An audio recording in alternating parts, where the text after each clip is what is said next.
हाँ जी दोस्तों, आज के इस क्लास में आप सभी लोगों का स्वागत है। आज बात करने वाले हैं बिहार बोर्ड कक्षा 10वीं के हिंदी के बारे में और आज हम लोग पहला चैप्टर से शुरुआत करेंगे। जैसे कि आप सभी लोग जानते हैं कि आपका हिंदी में जो है गद्य खंड में कुल मिला के 12 चैप्टर्स है और काव्य खंड में भी 12 चैप्टर्स है। ऐसे ही वर्णिका भाग 2 में भी एक तरीके से आपको 5 चैप्टर्स पढ़ने होते हैं।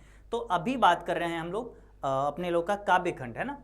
जैसे कि आप सब लोग अगर देखोगे, अगर हिंदी में, है ना, आपके पास जो है गोधूली भाग 2 जो है उसमें एक तरीके से आपके हिंदी में क्या होता है, आपके हिंदी में 2 पार्ट में बांटा गया है ना, गद्य, ठीक है, जिसमें 12 चैप्टर्स है और एक तरफ बांटा गया है काव्य खंड, जिसको पद्य खंड भी कहते हैं, काव्य खंड, ठीक है, काव्य खंड, इसमें भी 12 चैप्टर्स हैं। तो आज हम लोग इसी काव्य खंड में से पहला चैप्टर से, है ना, पहला चैप्टर से, पहला पार्ट से हम लोग शुरुआत कर रहे हैं और आज के इस क्लास में पहला पार्ट को डिटेल वाइज कंप्लीट कर लेंगे। यानी एक तरीके से आप लोग को इस चैप्टर में कोई तरीके का प्रॉब्लम नहीं होगा, अच्छे से डिटेल में समझाएंगे। कभी कभी देखोगे आपके एग्जाम में ना व्याख्या से सवाल दे देता है, 2 लाइन दे देगा, बोलेगा व्याख्या करने के लिए, तो वो कैसे करना है वो भी हम आपको बताएंगे और साथ ही साथ इस पूरे चैप्टर का अर्थ आपको अच्छे से बताएंगे, है ना। यानी बात करें आपका जो पाठ है, पाठ का नाम क्या है, पाठ का नाम है, ठीक है, पाठ का नाम क्या है, पाठ का नाम है राम बिनु बिरथे जगी जन्मा और जो नर दुख में दुख नहीं माने, है ना। तो ये जो पाठ है ये गुरु नानक जी के द्वारा लिखा गया है। इस पाठ को आज हम लोग अच्छे से पढ़ेंगे, है ना। आपका काव्य खंड का पाठ नंबर 1 है, जिसमें आज हम लोग क्या क्या पढ़ेंगे, आज हम लोग पढ़ेंगे जीवन परिचय और व्याख्या। इसमें पढ़ना क्या क्या होता है ना, पढ़ना क्या क्या होता है, इसमें हम लोग जीवन परिचय, ठीक है, लेखक का जीवन परिचय, ठीक है, जीवन परिचय ये हम लोग को पढ़ना ही पड़ता है, ठीक है। उसके बाद हम लोग को पूरा हिंदी अर्थ, है ना, यानी व्याख्या जो होता है ये हम लोग को व्याख्या पढ़ना ही होता है, ठीक है, व्याख्या पढ़ना ही होता है। उसके बाद हम लोग को ऑब्जेक्टिव पढ़ना होता है, ठीक है, ऑब्जेक्टिव क्वेश्चंस, और उसके बाद हम लोग को इसका सारे सब्जेक्टिव क्वेश्चंस को पढ़ना होता है, ठीक है, ठीक। तो ये कुल मिला के हम लोग को ये सारा चीज पढ़ना होता है, जिसमें आज के इस क्लास में, है ना, जिसमें आज के इस क्लास में हम ये 2 चीजों को अच्छे से कंप्लीट कर लेंगे, जीवन परिचय और व्याख्या, ठीक है। और उसके बाद ऑब्जेक्टिव सब्जेक्टिव अगले क्लास में हम लोग देखेंगे, ठीक है। तो आइए सबसे पहले जीवन परिचय से शुरुआत करते हैं, ठीक है। यहाँ पे देख लिए कि भाई हम लोग का चैप्टर कौन सा है, राम बिनु बिरथे जगी जन्मा जो नर दुख में दुख नहीं माने, है ना। ये अपने पास पाठ का नाम है गुरु नानक जी। तो सबसे पहले जीवन परिचय देखेंगे। तो आइए जीवन परिचय देखते हैं गुरु नानक जी का। गुरु नानक जी के बारे में हम लोग चलते हैं, शुरुआत करते हैं गुरु नानक जी के बारे में चीजों को। अब चलिए समझते हैं, ठीक है, समझिएगा, चीजों को याद करना होगा।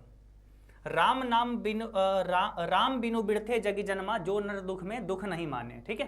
तो ये जो अपने पास पाठ है, ठीक है, ये जो अपने पास पाठ है, ठीक है, ये पाठ जो अपने पास कविता है, इसके कवि कौन हो जाएंगे, इसके कवि हो जाएंगे गुरु नानक। कौन हो जाएंगे, गुरु नानक, ठीक है, कौन हो जाएंगे। यहाँ पे ये जो तस्वीर देख रहे हैं ये गुरु नानक जी ही है, ठीक है, ये जो तस्वीर देख रहे हैं ये गुरु नानक जी ही है, ठीक है। यहाँ पे गुरु नानक जी ये जो है राम नाम बिनु बिरथे जगी जन्मा जो नर दुख में दुख नहीं माने, इस कविता के कवि हैं, ठीक है। तो गुरु नानक जी, अब जानते हैं गुरु नानक जी के बारे में डिटेल से, यानी इनके जीवन परिचय को जानते हैं। गुरु नानक जी का जन्म कब हुआ, कहाँ हुआ, पिताजी का नाम, माताजी का नाम, ठीक है। इसके साथ में इनके और भी चीज़ों के बारे में जानते हैं जो कि गुरु नानक जी तरीके से अपने उम्र भर में, अपने जीवन काल में किए हैं, ठीक है। देखिए जन्म इनका होता है 1469 ईस्वी में, ठीक है। कहाँ पे होता है, तलवंडी ग्राम में। कहाँ पे, जगह का नाम है तलवंडी, गांव का नाम है तलवंडी, ठीक है, जो कि जिला पड़ता है लाहौर। लाहौर जिला में तलवंडी गांव है, वहाँ पे 1469 में इनका जन्म हुआ था। इनका जन्म स्थान जो है ना नानकाना साहब, है ना, नानकाना साहब कहलाता है, जहाँ पे इनका जन्म हुआ तलवंडी ग्राम में, ठीक है। वो जगह जो है ना अब जन्म स्थान क्या कहलाता है, नानकाना साहब, ठीक है, नानकाना साहब जिस जगह पे इनका जन्म हुआ वो कहलाता है, जो अब पाकिस्तान में है। अब कहाँ है, पाकिस्तान में। देखो एक तरीके से पाकिस्तान तो आज अलग हुआ ना, पहले जब इस समय जब 1469 में इनका जो जन्म हुआ था, ठीक है, उस समय अगर बात करें तो भारत पाकिस्तान एक ही था, पाकिस्तान चीज़ अलग था ही नहीं, पाकिस्तान नाम निशान था ही नहीं, ठीक है, उस समय तो थे भारत का ही। और ये एक तरीके से अब जो मतलब जहाँ पे इनका जन्म हुआ था वो अब पाकिस्तान में, बंटवारा के बाद वो पाकिस्तान में चला गया, इसलिए यहाँ पे है जो अब पाकिस्तान में है। ठीक है, ये जो नानकाना साहब जहाँ पे इनका जन्म स्थान है, ठीक है, वो अब पाकिस्तान में हो गया। ठीक है, चलिए अब बात करते हैं, इनका पिता का नाम जो है वो है कालूचंद खत्री, है ना, कालूचंद खत्री इनके पिताजी का नाम। माँ का नाम है तृप्ता, है ना, माँ का नाम है तृप्ता और पत्नी का नाम है सुलछनी था, है ना, पत्नी का नाम जो था वो था सुलछनी था। ठीक है, तो इनके कुछ परिवार में जो लोग थे, सबसे पहले पिताजी का नाम जो अक्सर आपके परीक्षा में पूछा जाएगा, गुरु नानक जी के पिता का नाम क्या था, तो आपको याद रखना है कालूचंद खत्री, है ना। उसके बाद माँ का नाम जो है वो तृप्ता, ठीक है, माता तृप्ता थे और पत्नी का नाम है क्या, सुलछनी था। ठीक है, सुलछनी। ठीक है, तो ये इनके बारे में हुआ, गुरु नानक जी के बारे में थोड़ा सा और जानते हैं।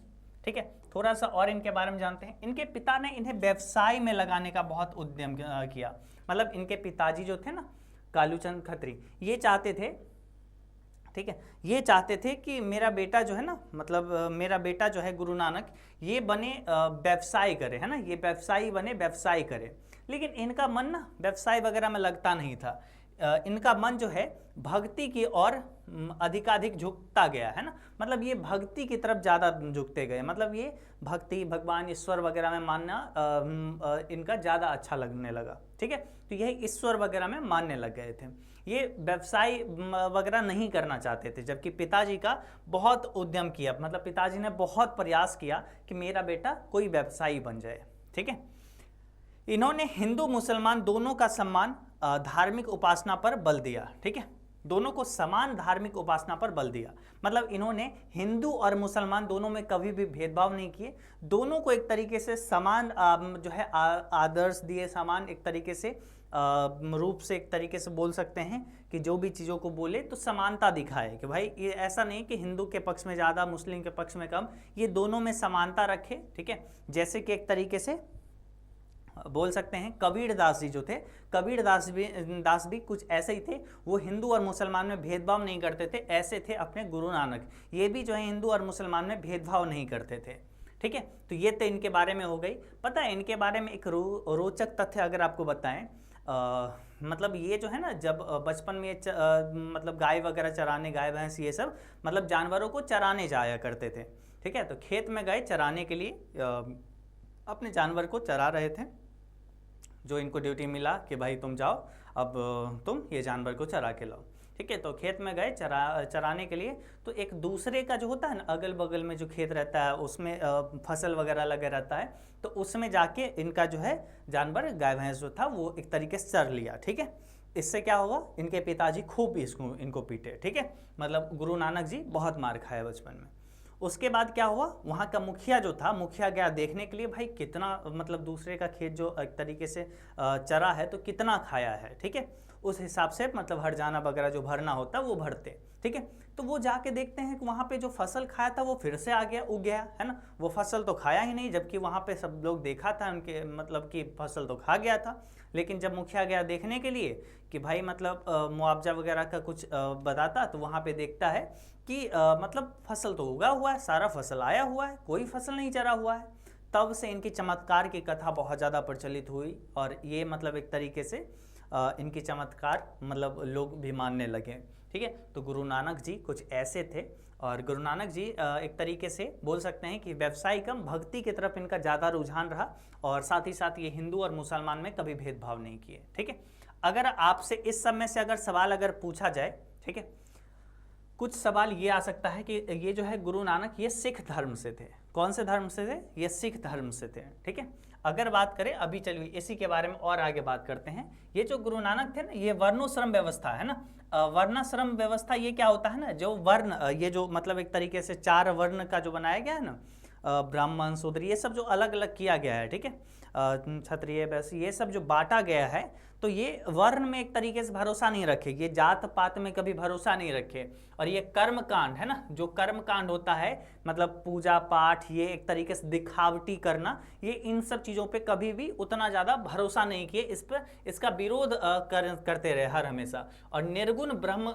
की भक्ति का प्रचार किया, मतलब एक तरीके से मन ही मन, है ना, मतलब निर्गुण मतलब मन ही मन, जो भक्ति होता है कि अपने मन में भक्ति रखो, ठीक है, अपना मन स्वच्छ रखोगे तो वही सबसे अच्छा चीज़ होगा, ठीक है। तो उस भक्ति का कहीं ना कहीं ये प्रचार किए। गुरु नानक ने व्यापक देशाटन किया, मतलब बहुत सारे देशों का पर्यटन किया, ठीक है, और मक्का मदीना तक की यात्रा की। इन्होंने मक्का मदीना तक की यात्रा किए हैं, ठीक है, मतलब मक्का मदीना, ये सिख हैं और मक्का मदीना तक एक तरीके से ये जो है यात्रा कर चुके हैं। मुगल सम्राट बाबर से भी इनकी भेंट हुई थी। कौन से? मुगल सम्राट बाबर से, मतलब ये बाबर के समकालीन भी थे, ठीक है। तो अगर इससे सवाल आएगा, ठीक है, कि गुरु नानक को किनसे भेंट हुई थी, तो बाबर से, है ना, तो बाबर से भी भेंट हुई थी। उसके बाद अगर इनके बारे में और कुछ जाने तो गुरु नानक ने सिख धर्म का जो है प्रवर्तन किया, मतलब सिख धर्म की शुरुआत की, है ना। सिख धर्म के पहले गुरु एक तरीके से कौन हो जाएंगे? गुरु नानक जी। इस लाइन का मतलब ये हुआ कि सिख धर्म का प्रवर्तन कौन किए, मतलब शुरुआत कौन किए? तो गुरु नानक जी, ठीक है। गुरु नानक ने पंजाबी के साथ जो है हिंदी में भी कविताएं की, मतलब आप जानते होंगे सिख धर्म जो होता है, ठीक है, ये गुरु नानक जी जो थे वो कौन से धर्म से थे? अगर आपसे पूछा जाएगा, अगर मान लेते हैं आपसे पूछा जाएगा, अगर मान लेते हैं आपसे पूछा जाएगा गुरु, है ना, नानक जी किस धर्म से थे, ठीक है, तो क्या लिखोगे? इसका उत्तर लिख दोगे, ठीक है, इसका उत्तर लिख दोगे सिख धर्म, है ना। क्या चीज? सिख धर्म। ये सिख धर्म के प्रवर्तक थे और एक तरीके से पहले गुरु भी माने जाते हैं, ठीक है, गुरु नानक जी। अब अगर गुरु नानक जी जो थे, है ना, ये एक तरीके से किनसे मिले थे? तो ये गुरु नानक जी जो है ना बाबर से मिले थे, ठीक है, ये बाबर से भी मिले थे, मक्का मदीना तक का यात्रा किए थे, ये बहुत देशों का पर्यटन कर चुके थे, ठीक है। उसके साथ में अगर और आगे देखें, ठीक है, इनकी हिंदी में ब्रजभाषा अगर बात करेंगे, एक चीज और सीखो, है ना, यहाँ पे आप जानते होंगे सिख, ठीक है, सिख के बारे में आप जानते होंगे, सिख अक्सर कहाँ पाए जाते हैं, ठीक है, ज्यादातर सिख आप देखोगे, ज्यादातर सिख भारत में देखोगे वो पंजाब के क्षेत्र में ज्यादातर सिख पाए जाएंगे, है ना, ज्यादातर सिख मिलेंगे पंजाब में, ठीक है, ज्यादातर सिख जो है वो पंजाब में रहते हैं। इसलिए गुरु नानक जी की भी एक तरीके से जो है ना ये भी सिख हैं, और इनकी रचना जो है, ये रचना जो है मुख्यतः पंजाबी में होती थी, है ना, पंजाबी भाषा में ये एक तरीके से रचना करते थे। लेकिन उसके साथ में वही यहाँ पे बात भी हम अभी किए थे कि पंजाबी के साथ साथ हिंदी में भी कविताएं की, है ना, मतलब पंजाबी भाषा में तो कविताएं लिखे हैं, साथ ही साथ हिंदी में भी लिखे, ठीक है। और इनकी हिंदी में जो था, हिंदी में ब्रजभाषा और खड़ी बोली दोनों का मेल था, मतलब ये पंजाबी के साथ साथ हिंदी भी लिखते थे, लेकिन हिंदी में ब्रजभाषा और खड़ी बोली दोनों का मेल था, दोनों मिला हुआ भाषा था, ठीक है, इनका हिंदी ऐसा था, ठीक है। इनकी रचनाओं का जो है संग्रह, इनकी रचनाओं का संग्रह सिखों के 5वें गुरु, ठीक है, अर्जुन देव ने सन 1604 ईस्वी में किया, जो गुरु ग्रंथ साहिब के नाम से प्रसिद्ध हुआ, ठीक है। देखिए इनकी बहुत सारी रचनाएं थी, मतलब गुरु नानक जी बहुत सारी रचनाएं किए, अब उनका संग्रह बना दिया, एक साथ कर दिया, है ना। कौन? 5वें गुरु, सिखों के 5वें गुरु थे अर्जुन देव, है ना। अगर पूछा जाएगा अर्जुन देव जो थे, है ना, वो कितने नंबर के गुरु थे? तो 5वें नंबर, सिख के 5वें गुरु थे, ठीक है। जो सन 1604 ईस्वी में क्या किए ना, इन्होंने गुरु ग्रंथ साहिब के नाम से प्रसिद्ध, मतलब एक तरीके से क्या किए, मतलब एक तरीके से गुरु ग्रंथ साहिब के एक तरीके से नाम से ये सारी इनकी संग्रह को एक साथ कर दिए, ठीक है, और जो कि बाद में गुरु ग्रंथ साहिब के नाम से प्रसिद्ध हुआ, ठीक है। और गुरु नानक की रचनाएं कुछ ऐसा, ये गुरु नानक जी जो जिनका ये कविता लिखा हुआ है, ठीक है, इनके कुछ कविताएं हैं, ठीक है, और कुछ कविताएं हैं, जो रचनाएं हैं वो आपको ध्यान में रखना है, वो है जप्पू जी, ठीक है, आशा दीवार, रही रास और सोहिला, ठीक है, ये कुछ इनकी रचनाएं हैं जो कि आपको ध्यान में रखना है। कहते हैं कि सन 1539 में इन्होंने वाह गुरु कहते हुए अपने प्राण त्याग दिए। कौन? गुरु नानक जी। वाह गुरु करते हुए एक तरीके से, है ना, वाह गुरु करते हुए वो जो है 1539 में अपने प्राण को त्याग दिए, ठीक है। मतलब अगर आपसे पूछा जाएगा गुरु नानक जी का जन्म कब हुआ था, ठीक है, गुरु नानक जी का, ठीक है, गुरु, ठीक है, नानक जी का जो है जन्म कब हुआ था, तो आप लोग क्या बताओगे, है ना, 1459 है ना, 69 सॉरी, मतलब 69, ठीक है। और उसके बाद अगर इनका बोल सकते हैं निधन, ठीक है, निधन कब हुआ तो ये 1500 जो है 39 में, ठीक है, 1539 में ये जो है वाहे गुरु कहते हुए एक तरीके से अपने प्राण को त्याग दिए, ठीक है, 1539 में, ठीक है। जन्म कहाँ हुआ तो तलवंडी में हुआ था, ठीक है, तलवंडी में, जो कि तलवंडी ग्राम था और जिला कौन सा, लाहौर, ठीक है। तो ये सब इनके बारे में कुछ जानकारी हुई।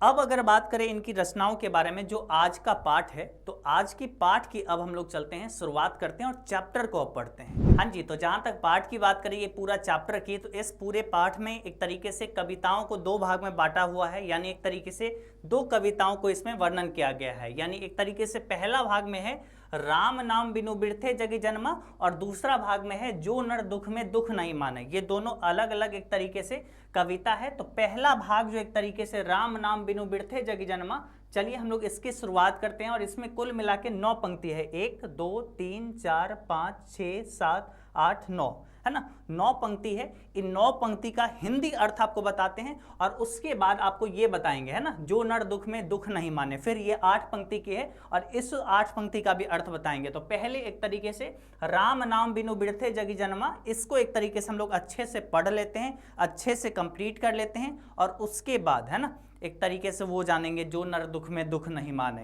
है ना, वो वाला चीज, ठीक है। तो इसमें एक तरीके से एक एक लाइन का वर्णन करते हैं, है ना। राम नाम बिनु बिरथे जगी जन्मा, बिखू खावे बिखू बोले बिनु नावे निफलू मटी भ्रमना, है ना। तो ये जो पंक्ति सब देख रहे हो, ये ऐसे सारे पंक्ति का एक एक हिंदी अर्थ जानते हुए पढ़ेंगे, ठीक है। चलो, पहला 2 पंक्ति जो है इसका अर्थ एक तरीके से हम लोग जानते हैं। पहला जो 2 पंक्ति है, राम नाम बिनु बिरथे जगी जन्मा, है ना, राम नाम बिनु बिरथे जगी जन्मा, बिखू खाबे बिखू बोले बिनु नाबे निफलू मटी भ्रमना, है ना, निफलू मटी भ्रमना, है ना। इसका क्या मतलब हुआ इस पंक्ति का, ठीक है। राम नाम बिनु बिरथे, है ना, राम नाम के बिना, है ना, बिनु का मतलब बिना, राम नाम के बिना, बिरथे, है ना, यानी व्यर्थ है, जगी जन्मा, इस संसार में जन्म लेना व्यर्थ है। राम नाम लिए बिना व्यर्थ है इस संसार में जन्म लेना, इस जग में जन्म लेना, ठीक है। बिखू खाबे, अगर राम नाम नहीं लेते हैं तो जो भी खाते हैं हम, जो भी खावे वो बिखू खाबे, बिखू मतलब विष खाबे, है ना, जो भी खा रहे हैं वो विष खा रहे हैं। बिखू बोले, जो भी बोल रहे हैं वो बिख बोल रहे हैं, अगर राम का नाम नहीं लेते हैं तो। बिनु नावे, है ना, निफलू मटी भ्रमना, है ना, बिना नाम लिए, बिनु नावे यानी बिना नाम लिए, निफलू यानी इसका निष्फल होगा अगर राम का नाम नहीं लेते हैं। और एक तरीके से हम लोग राम का नाम लेते ही नहीं है तो इसका निफलू क्या होगा, इसका निष्फल क्या होगा, इसका परिणाम क्या होगा, मटी भ्रमना। मटी का मतलब होता है क्या चीज, मटी का मतलब होता है मति, यानी बुद्धि। हमारा बुद्धि जो हो क्या होगा, वो भ्रमना हो जाएगा, वो भ्रमित हो जाएगा, है ना। बिना राम के नाम लिए हमारा बुद्धि भी क्या होगा, भ्रमित हो जाएगा। देखो कितना आसान लाइन है, सब तो हिंदी में आपको समझ में आ रहा होगा। राम नाम बिनु यानी राम नाम के बिना, बिरथे यानी व्यर्थ है, जगी जन्मा, इस जग में इस संसार में जन्म लेना ही व्यर्थ है। राम नाम लिए बिना इस संसार में जन्म लेना व्यर्थ है, ठीक है। बिखू खाबे, अगर राम नाम का नाम नहीं लेते हैं, राम का नाम नहीं लेते हैं तो इस ये जो है ना, जो भी हम खाबे, जो भी खाते हैं वो बिख खाएंगे, विष खाएंगे, ठीक है। जो बोलेंगे वो विष बोलेंगे, ठीक है, बुरा ही बोलेंगे।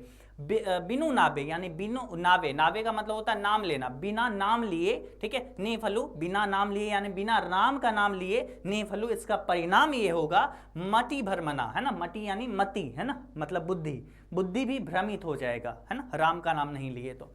चलिए इसी को हम लोग और अच्छे समझते हैं, ठीक है। यहाँ पे हम सब आपको अर्थ भी लिख दिए हैं। बिरथे का मतलब होता है व्यर्थ ही, जगी का मतलब होता है संसार, भिखू का मतलब विष, और नावे का मतलब नाम, निवलू का मतलब निष्फल, मति का मतलब मति या बुद्धि, ठीक है, ये भी लिख दिए हैं। आइए इसका अर्थ देखिए अच्छे से, ठीक है। इसका अगर मान लेते हैं ये 2 पंक्ति दे दी आपके परीक्षा में और अर्थ लिखने को बोला जाएगा, व्याख्या करने को बोला जाएगा, तो कुछ इस प्रकार से आपको लिखना है, ठीक है। यहाँ पे देखिए, राम नाम बिनु बिरथे जगी जन्मा, बिखू खाबे बिखू बोले बिनु नाबे निफलू मति बर्मना, ठीक है। संत कवि गुरु नानक कहते हैं कि राम नाम के बिना जग में जन्म लेना ही बेकार है, व्यर्थ है, ठीक है। राम नाम के बिना व्यर्थ है जग में जन्म लेना, ठीक है। उसी चीज को यहाँ पे लिख दिए, बेकार है, ठीक है। जो व्यक्ति हरि नाम नहीं लेता, हरि का नाम नहीं लेता, ठीक है, उसका किया भोजन विष के समान है ना, मतलब बिखू खावे, उसका किया हुआ भोजन भी बिखू के समान है, विष के समान है। बिखू बोले और बोला हो, उसकी बोली जो है विष के समान हो जाती है। तथा जो ईश्वर का नाम नहीं लेता उसका जीवन निष्फल तथा बुद्धि भ्रमित हो जाती है। बिनु नाबे यानी बिना नाम लिए निफलु, मतलब उसका निष्फल हो ये होता है कि मति भ्रमणा यानी मति जो है, बुद्धि जो है वो भी भ्रमित हो जाती है। यानी एक तरीके से इस संसार में अगर जन्म लिए हैं तो एक तरीके से राम का नाम बिना लिए इस संसार में जन्म लेना हम लोग का व्यर्थ है। ठीक है, मतलब अगर बिना राम के नाम लिए अगर हम लोग एक तरीके से खाते हैं तो वो विष खाते हैं, बोलते हैं तो वो विष करते हैं, विष ही बोलते हैं, बुरा ही बोलते हैं। ठीक है, बिना नाम लिए उसका परिणाम ये है कि हमारा बुद्धि जो है वो भी एक तरीके से भ्रमित हो जाता है। ठीक है, तो ये एक तरीके से पहला दो पंक्ति का अर्थ हुआ। आगे दो पंक्ति देखते हैं। ठीक है, पुस्तक पाठ व्याकरण बखान, संधिया कर्म तिकाल करे, बिनु गुरसबद मुक्ति कहाँ, प्राणी राम नाम बिनु अरुझी मरे, है ना, प्राणी राम नाम बिनु अरुझी मरे। ठीक है, तो अभी यहाँ पे इसका क्या मतलब है, पुस्तक पाठ व्याकरण बखान, भले ही आप कितना पुस्तक पढ़ लो, कितना पाठ पढ़ लो, व्याकरण का बखान कर लो, ठीक है, आप कितना ही पुस्तक पाठ कोई भी पढ़ लो, व्याकरण पढ़ लो, उससे कुछ नहीं होगा। ठीक है, आप कर्म तिकाल करें, संध्या कर्म है ना, शाम को एक तरीके से जो उपासना होता है, जो एक तरीके से संध्या आरती उपासना है ना, भक्ति में लीन होना, आप कितना ही करो। ठीक है, संध्या कर्म तिकाल करें, मतलब तीनों काल एक तरीके से क्या करो, आप संध्या कर्म करो, है ना, मतलब एक तरीके से उपासना वगैरह करो, उससे कुछ नहीं होने वाला है। ठीक है, बिनु गुरसबद मुक्ति कहाँ, है ना, मतलब गुरु के उपदेश का के बिना मुक्ति कहाँ है ना, प्राणी राम नाम बिनु अर्जी मरे, है ना, प्राणी जो है, जो भी प्राणी है वो राम नाम के बिना जो है ये संसार में अरुझी मरे, मतलब उलझ के मर जाता है, संसार के मोह माया में फंस जाता है। ठीक है, अब देखो इसका अर्थ कैसे लिखोगे। ठीक है, गुरु नानक कहते हैं कि पुस्तक पढ़ने, व्याकरण का बखान करने और तीनों समय संध्याकालीन उपासना करे, लेकिन बिना जो है गुरु शब्द के मुक्ति नहीं मिल सकता है। प्राणी राम नाम के बिना इस मोह माया में उलझ के मरता है ना, प्राणी राम नाम बिनु अरुझी मरे, है ना, मतलब एक तरीके से अरुझी मतलब उलझ कर मर जाता है इस संसार में। ठीक है, मतलब पुस्तक पाठ व्याकरण कितना भी कुछ कर लो, बखान कर लो, है ना, तीनों शाम आरती करो, तीनों शाम एक तरीके से संध्या उपासना करो, कुछ नहीं उससे होने वाला है। गुरु के उपदेश जो है, बिना गुरु शब्द के मुक्ति नहीं मिल सकता, यानी बिना प्रभु के नाम लिए हुए मुक्ति नहीं मिल सकता, इस संसार में उलझ के मर जाएगा जो एक तरीके से प्रभु का नाम नहीं लेगा, है ना। उसके बाद आगे देखो, दंड कमंडल शिखा सूत धोती तीर्थ गबनु अति भ्रमनु भर करे, राम नाम बिनु सती न आवे, जपी हरि हरि नाम सु पारी परे, है ना, जपी हरि हरि नाम सु पारी परे, है ना। अब इसका क्या अर्थ हुआ, बहुत आसान है ना। दंड कमंडल, चाहे आप कितना ही एक तरीके से दंड लिए, कमंडल लिए, शिखासूत, है ना, मतलब एक तरीके से आप जो है मतलब एक तरीके से शिखासूत मतलब एक तरीके से बहुत बड़ा बड़ा चोटी कर लो, है ना, सूत धारण कर लो, है ना, मतलब और धोती पहन लो, ठीक है, ये सबसे कुछ नहीं होगा। तीर्थ गबनु अति भ्रमनु करे, है ना, तीर्थ मतलब आप कितना ही तीर्थ जाओ, है ना, सब जगह जाओ, घूम लो, भ्रमनु करे मतलब सब जगह जाके भ्रमण कर लो, है ना, कुछ नहीं होने वाला है। राम नाम बिनु सती ना आवे, है ना, मतलब सती का मतलब शांति, राम नाम बिनु शांति ना आवे, राम नाम के बिना शांति नहीं आएगा। ठीक है, जपी हरि हरि नाम सु पारी परे, है ना, जो भी हरि का नाम अगर लेगा, है ना, तभी जाके इस संसार में वो उसका बेड़ा पार हो सकेगा, उसको शांति मिल सकेगा, है ना, यही इसका मतलब है। देखो इसका हिंदी अर्थ, ठीक है। गुरु नानक कहते हैं कि दंड कमंडल धारण, है ना, दंड कमंडल आप धारण कर लो, शिखा यानी एक तरीके से चोटी, बड़ा बड़ा चोटी बना लो, ठीक है, देखोगे बाबा जी बहुत बड़ा बड़ा चोटी रहेगा। सूत धोती, है ना, मतलब सूत का मतलब होता है जनेऊ, जनेऊ पहनना, ठीक है, जनेऊ जो होता है सूत धारण करना, ठीक है, और धोती पहन लो, ठीक है, ये सबसे कुछ नहीं होगा, भले ही कितना तीर्थ, है ना, भले ही तीर्थ, ठीक है, भ्रमण करना सब बेकार हो जाता है, ठीक है, अगर आप तीर्थ भ्रमण करो सब बेकार हो जाएगा, ठीक है। राम नाम बिनु सती ना आवे, राम नाम के बिना शांति नहीं आएगा। यदि व्यक्ति राम नाम की जप नहीं करता है, राम नाम के जप के बिना शांति भी नहीं मिलता, है ना। जपी हरि हरि नाम सु पारी पर है, तथा जो हरि का नाम स्मरण करता है उसी का बेड़ा पार होता है, उसी का बेड़ा पार होता है, ठीक है, जो हरि का नाम लेता है उसी का बेड़ा पार होता है। आगे देखो, ये अंतिम 3 पंक्ति है और इसके बाद अगला जो है दूसरा जो कविता है वो हम लोग देखेंगे। ठीक है, अच्छे समझिए इसको। जटा मुकुट तन भस्म लगाई, वसन छोड़ी तनी नगन भया, जेते जिया जंत जल थल, महियल जत्र तत्र तू सरब जिया, महियल जत्र तत्र तू सरब जिया, गुर प्रसादी राखिले, जन को हरिरस, नानक झोली पिया। है ना, अब इसका क्या अर्थ हुआ, है ना, आप जटा धारण कर लो, मुकुट धारण कर लो, है ना, तन में पूरा जो भस्म लगा लो, है ना, मतलब एक तरीके से होता है भस्म, एक तरीके से राख, जो अग्नि का वो राख जो बचता है ना, वो आप कितना ही लगा लो, लेप लगा लो। ठीक है, वसन छोड़ी, है ना, मतलब वस्त्र को छोड़कर, है ना, तनी नग्न भया, मतलब इस तन को, इस पूरे जो है शरीर को नग्न कर लो, नंगा कर लो, है ना, मतलब कि आप एक तरीके से लीन हो भक्ति में। ठीक है, जेते जिय जंत जल थल महियल, जत्र तत्र तू सरब जिया, है ना, मतलब एक तरीके से जहां भी आप, जहां भी हैं, जल में, थल में, जो भी जीव जंतु हैं, है ना, महियल, जितनी भी जीव जंतु हैं, सब कोई, है ना, जो भी जीवित हैं वो प्रभु की कृपा से जीवित हैं। गुरु प्रसादी राखिले, है ना, मतलब गुरु जी का उपदेश जो भी रखेंगे, एक तरीके से गुरु नानक जी का एक तरीके, या फिर बोल सकते हैं प्रभु जी का उपदेश, है ना, जो भी रखेंगे। ठीक है, जन को, है ना, मतलब जो भी जनता यानी जो भी लोग, हरिरस नानक झोली पिया, मतलब हरिरस यानी प्रभु की भक्ति में एक तरीके से लीन होके भक्ति का समझो एक तरीके से रस पी लिया, है ना, भक्ति में मिल गया, ऐसा समझो।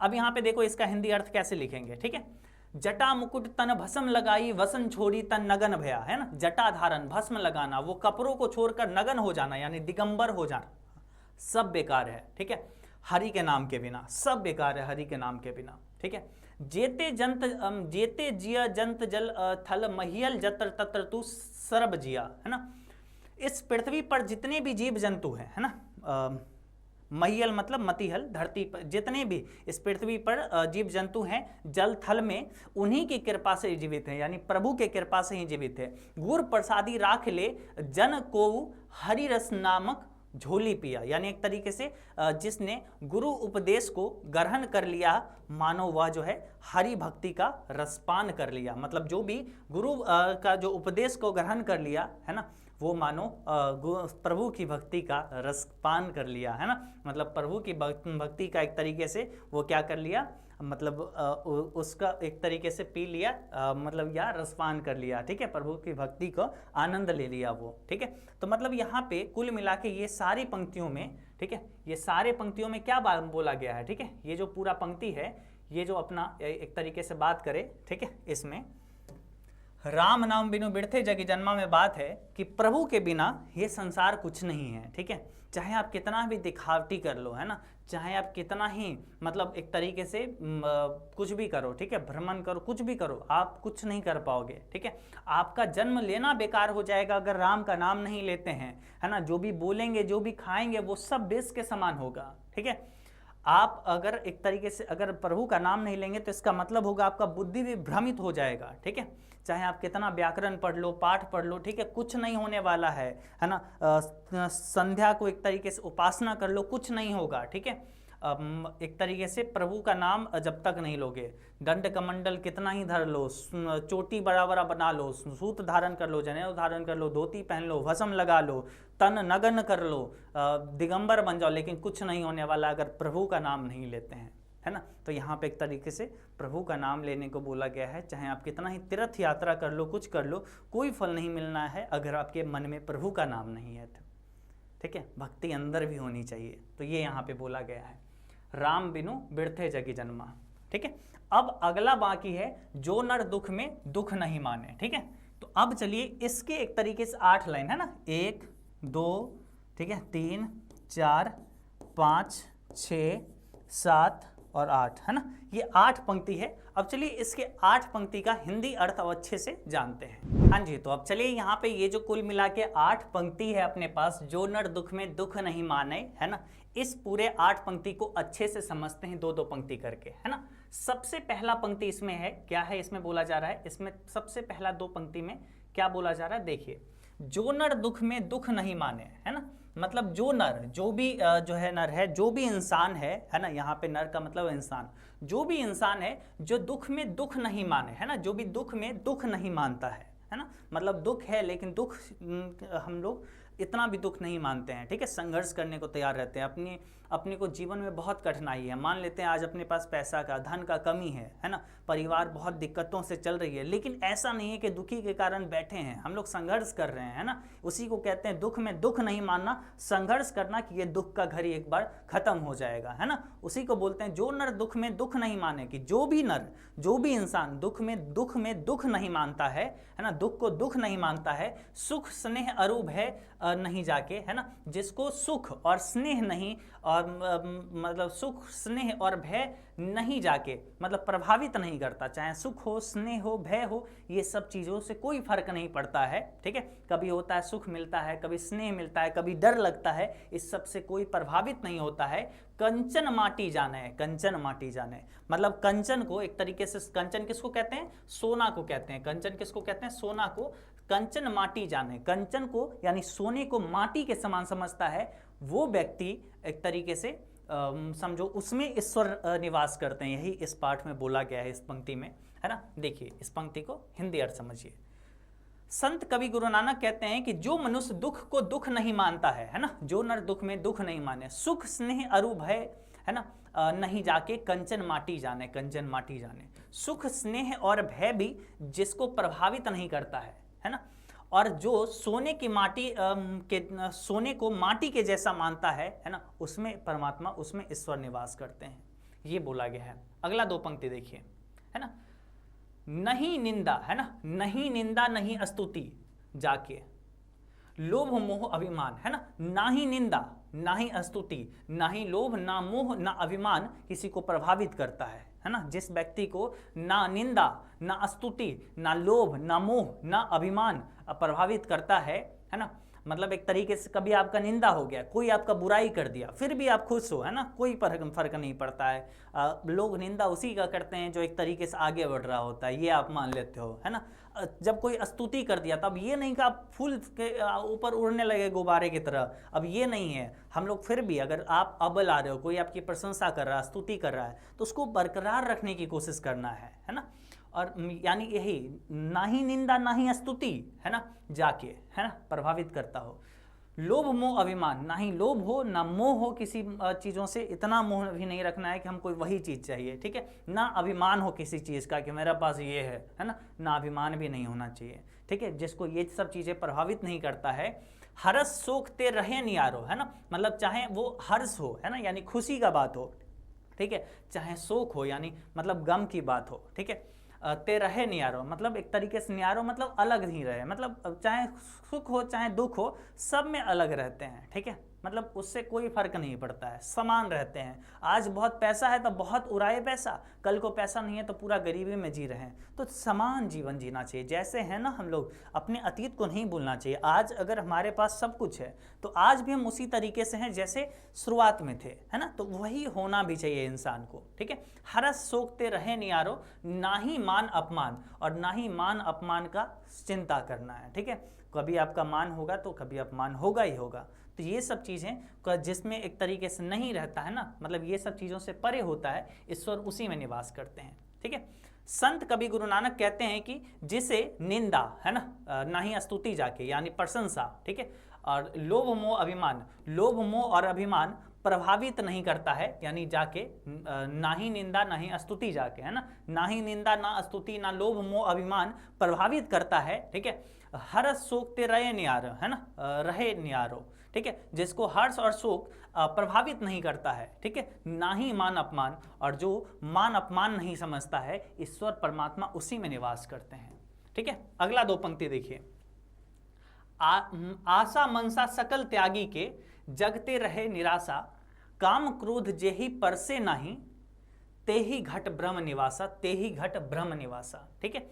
अब देखिए, आशा यानी किसी से आशा लगा के रखना, मनसा मतलब एक तरीके से तृप्ति, एक तरीके से बोल सकते हैं आशा अभिलाषा किसी से लगा के रखे हुए हैं, सकल त्यागी के, है ना, आशा उसके बाद अभिलाषा, ये सबको एक तरीके से सकल मतलब सब कुछ त्यागी के मतलब त्याग करके, आशा अभिलाषा, है ना, ये सब चीज़ को त्याग करके जगते रहे निराशा, है ना, चाहे जग में अगर निराशा भी फैली हो, ठीक है, काम क्रोध जही पर से नाही, है ना, मतलब आशा निराशा सब कुछ से एक तरीके से मोह माया इस सब से दूर हो, ठीक है।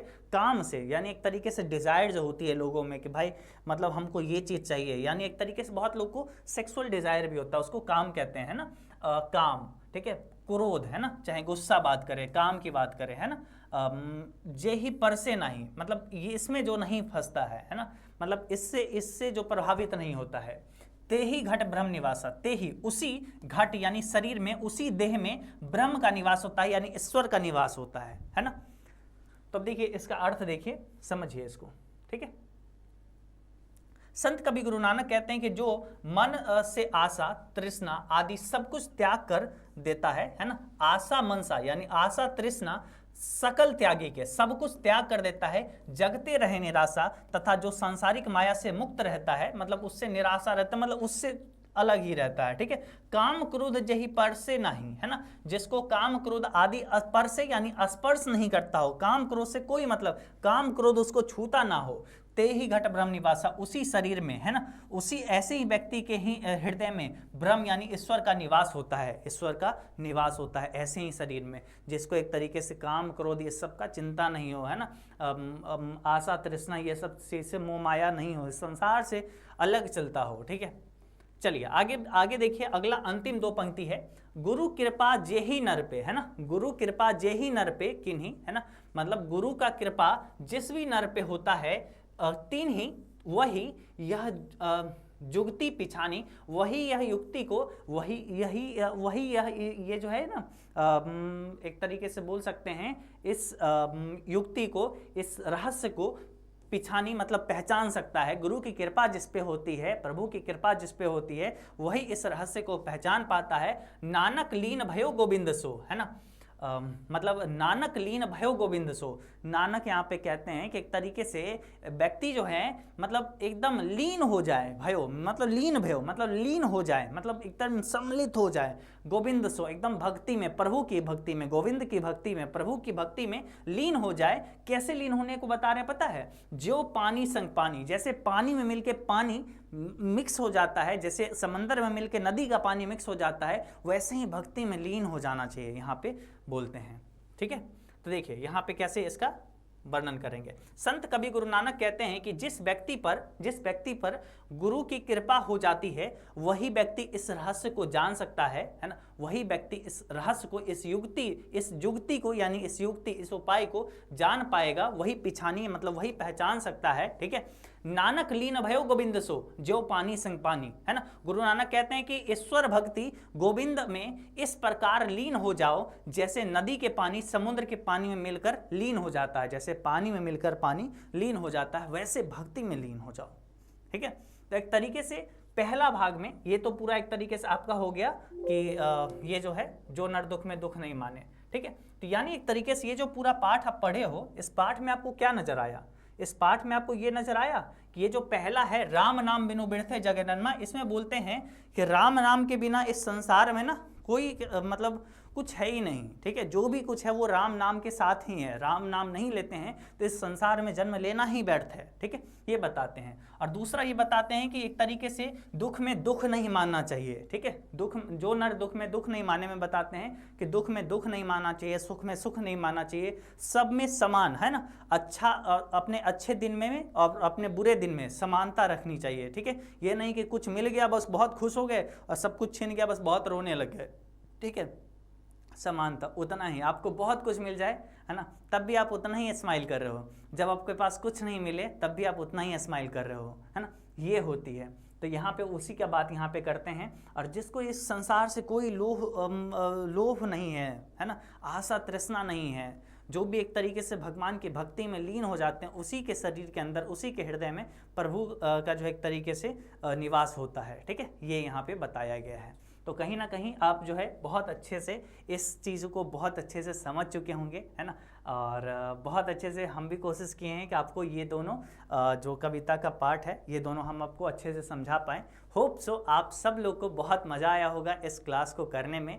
और आप सभी लोग नीचे कमेंट करके बताइएगा कि ये क्लास आपको कैसा लगा। इस क्लास को एकदम आप सब लोग लाइक कर लीजिए, साथ ही साथ शेयर करिए अपने और सारे दोस्तों को, और बोलिए कि इस चैनल पे रोज़ाना क्लास करें और अच्छे से रोज़ाना पढ़ाई करके अपने बोर्ड परीक्षा में अच्छा अंक लाएं, है ना। तो चलिए जी, आज की इस क्लास में बस इतना ही। हम लोग मिलते हैं अगले क्लास में, तब तक के लिए बाय बाय।